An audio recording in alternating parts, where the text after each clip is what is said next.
Hello everybody, this is Pete from PA Labs, and I'm trying to keep this on a roll here.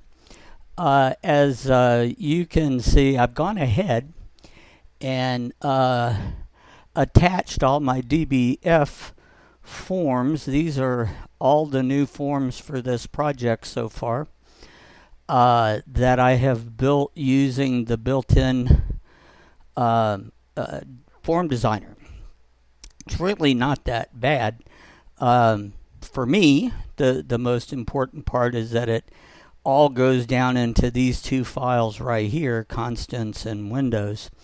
And that's the product I built a few days ago, the form process. Okay. So once I can get the forms built, then consolidated into these two files, I'm like ready to rock and roll on a project.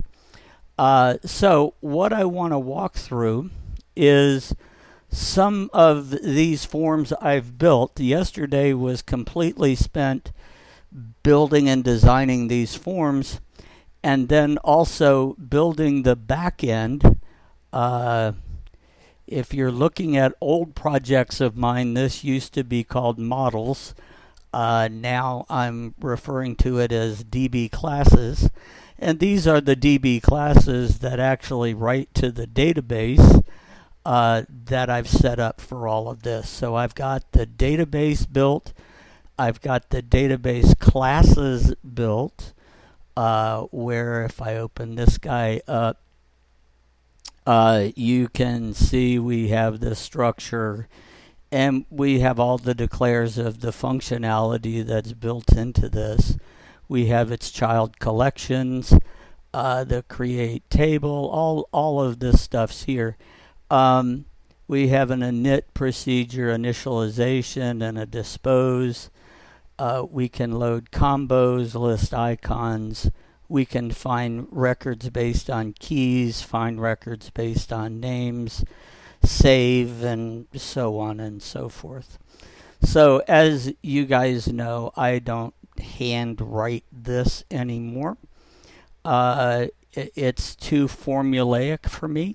So if it's formulaic, then I can write code that generates it.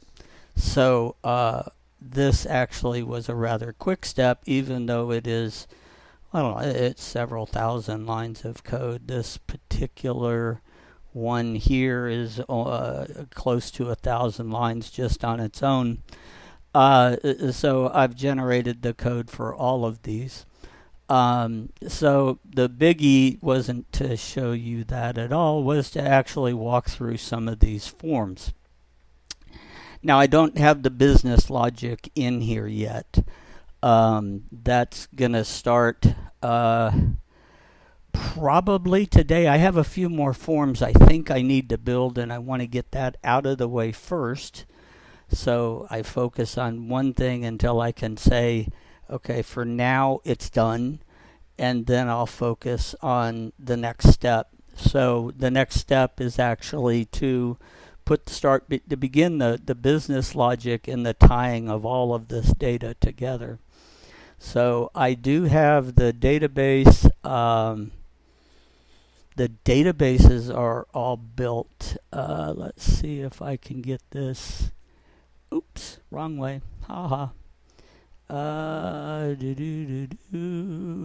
on, you. Where's the little handle? Well, I'll look at it this way. So we have the design view. So we have, at the moment I kind of have it spread out a little bit. That guy can close. I've got it in two tables, but that's changing. This is all going to go into one parent table, but I guess that probably wasn't the best thing to bring up. Okay, ignore that whole previous few seconds. All right, so here's the database class designer. And here you're going to define your database name and table. If you desire to link it up with your forms, you can do that. You don't have to fill in any of this stuff here. You can just come down here and add your database fields, and we'll take a look at that real quick. Whoops, that's the code sheet, not the form. Let's go ahead and say the field. So your fields come in and you give it a name, and then this screen continuously redesigns. I got rid of all the tabs and junk off of this. So you're going to come in and select your data type: string, decimal, double, Boolean, clob, blob, image, whatever. Foreign key, and I'm even going to set one up that's a key field, which will automatically check all of this stuff and not have to have you go do all that junk again. A lot of the fields, the key fields and whatnot, foreign keys, will auto fill in comments for you. You can choose, if you have chosen at the class level to link a form, you can then say, okay, this field is this field form, this gadget on that form. But there's no requirement. So you can put in your own comments. You can identify the string validations, your min and maximum. Minimum length of 0 is just, it can't, if it's not null, then length of 0 is incorrect. That will flip to at least a 1. And then what's its length maximum? If it's unique, you can build a find based on the field. You can build combo boxes, list views, or list icons. If you build a list icon, then this data is needed here for the column width and justification. Okay, so that's got fields. And this will auto build everything for you, which I think is pretty slick. When it's done, it will. Let me say it that way. Okay, so then we have child tables. Since the system supports any hierarchical sort of table structure you want to build, a parent table can have many children tables. Children tables can also be a parent table that has subsequent children, etc. So on your database class in this section here, you will actually define your child classes and identify what fields are linking and come up with the collection. And basically you build a collection name for that to be generated for you as well. Let's see, what else do we want to do? We have, I've been working on the project forms. These are pretty, there's not much to a project here. The settings probably is the more important one to start with. Let's see. Let's go to settings. So in settings, the important stuff here is that you've got to define your project root. Most people will build, and I strongly urge you to do this. You have a place, a folder on your desktop, maybe it's development, and then PureBasic projects or PB projects. And then inside PB projects, you'll have a folder for each project that you build. Now, the subsequent division of your folder structure is very personal. If you're going to include export, and some of this is a bit fuzzy, there's a few fields that we're going to need. If you want this program to build you the code and then put it into your project, it can do that, but I need to know what's the name of your DB class. Where do you want that DB class code to go? Where do you want your form code to go should you also export the form code? And then where do you want your enumeration lists code to be? All of these can point to the same folder. You may want to put it all in the root of your project and put it all in just one big folder of stuff, which is fine. You may want to break it into 3 or 4 folders. It's up to you. The includes, I will be including some code no matter what. I can't, I don't like using double negatives, but I can't not exclude giving you something. The problem is, let me show you. If we come over here to the DB class, the DB class has DB PBI. This guy here is the actual SQL code. All right, all of my database classes reference an underlying SQL layer that they all interact with. This guy's responsible for opening the database, closing the database, running queries, running updates, getting the last ID, stuff like that. He also has a few enumerations that are used. So I've got to give you this guy, all right, for the database. In addition to that, we have the includes files such as static. This is a whole bunch of functions that my code uses and your code is welcome to use. You may want to append additional stuff in here. Like for me on message boxes, the title of any message box is the name of the application. So I simply call this function right here, get app name, and the app name pops up into the title bar of every pop-up message related to the app. Getting paths, knowing my way around the project. This is helpful because you have a help path. The help path, that's where you're going to want to put your CHM or help files, whatever they happen to be. We have a bunch of selecting first list. This is list icon, select first combo, select an ID or first on the list or combo. This I'm going to leave commented and I'll do a video on this later. And then I have a bunch of image code and there's a lot of extra stuff in here. So you have a recursive down here at the bottom, a recursive folder view, which you feed it a couple lists and it'll come back and give you all the folders it found in a particular path and whatnot. It'll give you all the files of any type you like to. So those I plan to give you. I have to give you. This is one, the list icon helper. I've got work to do on this. I've disabled it for Linux. It has a bug. I've got to get this code fixed so we can justify the individual columns of a list icon. But that's what this guy's job is. So you can call him and say, okay, set list icon justification, and you pass it an enumerator, and you can right, left, just, center the data on any column. I have this working lovely for Windows. I do not have it working for Linux yet, but I will. I have no idea on the Mac code. That's just code. I don't have a way to test on Mac right now.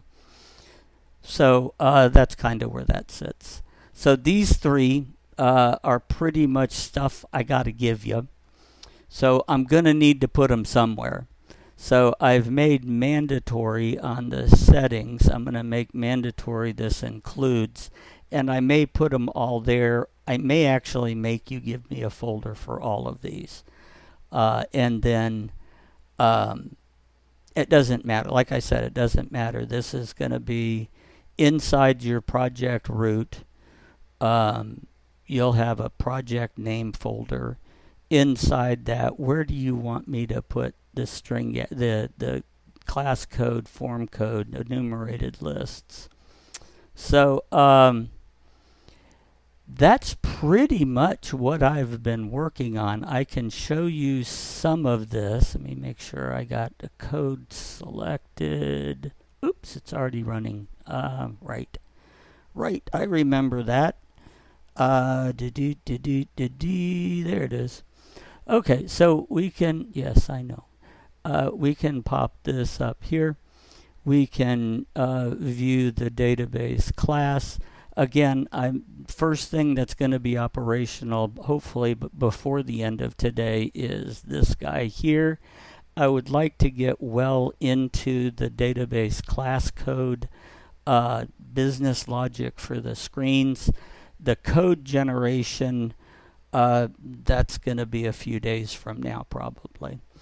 But you can come over and let's say classes we want to create. We ready to go to build a database class. And then when you save it back, it'll just populate this screen and we'll have database classes listed here. If you come over and go to the enums, view enums, let's do that. So then this would be projects, and this would be the list of enumerations. The selected enumeration will populate here. And did I hook that up? No, I did not. Let's see, classes. Whoops, not class. I want to go enums create. Ooh, I did. So we have the enumerated list. What value you want to start with on numbering these guys. Now, an enumerated list, I kind of want to show this a little bit more thought out. I was using that, let's see, I think it is in desktop here. Yes. Okay, so how does this system know what is selected? So if we came back here and you said view forms, so notice that this goes to form, this goes to a panel over here. If I say view DB class, all of this junk changes and things trigger based on what you've selected. So what I've done is build an enumerated class. So if we go to enumerations, we can go to the form designer. So we have the built-in designer, we have ICE designer, oops, wait a minute, not that one.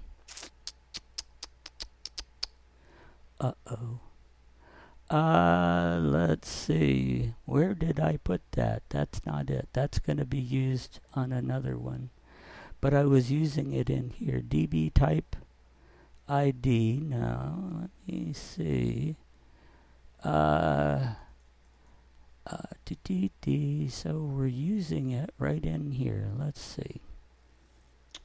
So we set if you say view forms, I come down, display what? It just didn't get added, did it? It didn't get added into here. Well, I can open it up another way. Hold on. I'm sure you're in there. Display what? Here's display what?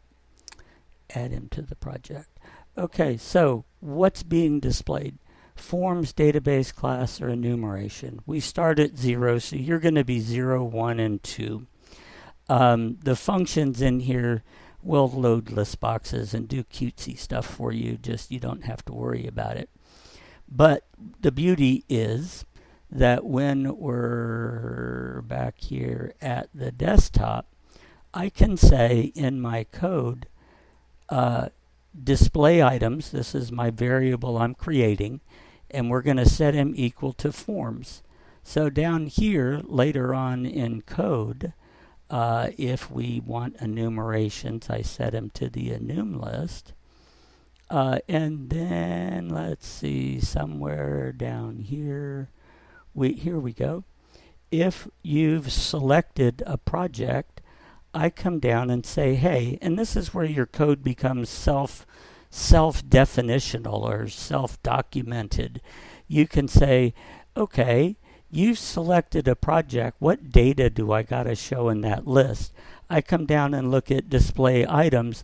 Okay, if display what is forms, then I want to display the forms collection stuff. If it's the database class, see how easy that is? I mean, alternatively, I could have said 0, right?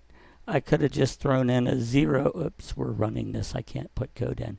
I could say 0, but what does that do? Case 0, what does that mean? Case 1, case 2, what if you had 50 of them? You can't remember that. So that's where enumerated lists come in. You can say, okay, let's look at our value of this enumerated list. If it's forms, well, I want to do forms, and I can just look right here on the code and know I'm pulling up the right stuff. I don't have to translate or keep that translation table in my head that 0 is forms and 1 is database class. It's just written out plain as English on your on the screen. That's where a power of an enumeration list comes in very, very handy in your code, and they're virtually self-documenting. It helps you prevent creating bugs. So that's pretty much the gist of what I wanted to show on this morning's video. We got progress being made. Yesterday was a pretty long day for me. Today most likely will be a long day. I want to try to get back to putting out a video every day or every other day, depending on what's done. I had enough done today to show off the screens.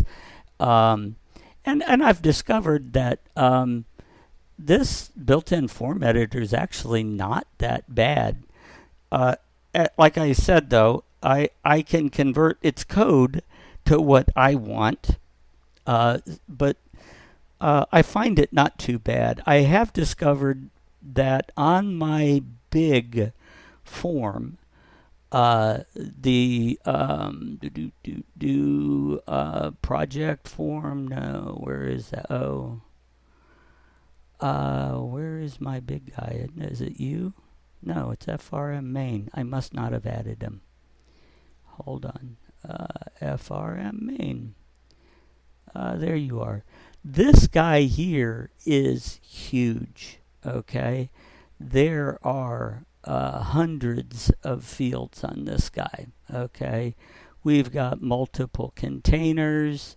We've got junk in many containers, and it's gigantic. What I have found with the built-in IDE, as the volume of data increases, as you add things, it kind of slows down a little bit as he's trying to update all the code in the background for every change. But since this is, it's expected, I would say, to be honest with you, from my particular vantage point, it just makes sense that it's going to slow down a little bit. He's trying to do an awful lot.